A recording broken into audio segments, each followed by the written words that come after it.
I've learned over the past year that it's not a crime and it's no shame to ask for help. And I'm here today at the private practice of George Toth, who is a family counselor. Hey, hi, Mike. George, hey. Yep. Nice to meet you, Hey, sir. come on in. Let's talk. I'm going to go over with him my issues with my father and maybe take some advice as to how to handle communication with him or lack thereof in the future.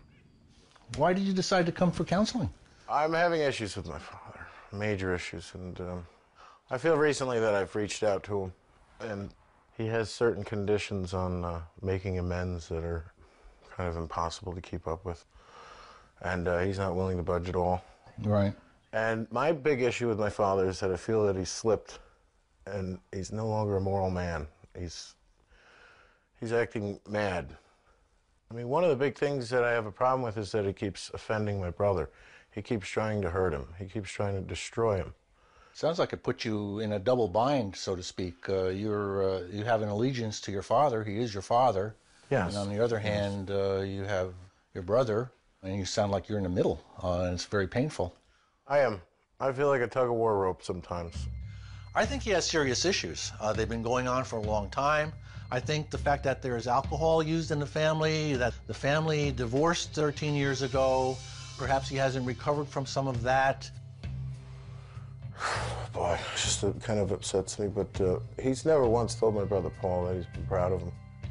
You know, never once told any of us that he's proud of us. It's never really been a positive reinforcement in our lives. When I'm not angry at my father, I feel bad for him. I don't want to say that he's pushed his family away, but the situation is right now that he really doesn't have a family. The aggression is unbelievable. He won't admit to anything. He victimizes himself, and then he goes and offends even more. Yeah. I'm starting to feel like it's futile to even communicate with him. That's my problem. It drives me nuts. It's starting to bleed into everything else I'm doing. I would suggest maybe that you try to communicate with him again. We have to keep those doors open. There's always hope. If we cut my father totally off, we're never going to have any kind of reconciliation. It'll be one of those sad stories where someone dies, and then you have that huge looming cloud of regret in your life for the rest of your life. And I don't want that. Well, I'm going to take your advice, and I'll present my father with, I think, an email of how I feel. I think he loves his father. I think his father loves him. But the future depends on how they work things out. I'll try. I think I've made progress. I know you have. I feel good. I know you have. You know what? Very good. There we go. Thank you very much. Hey, nice. By the end of the session, I feel like George had a very good point that you should always have hope. Possibly see you in the future. Okay, very good.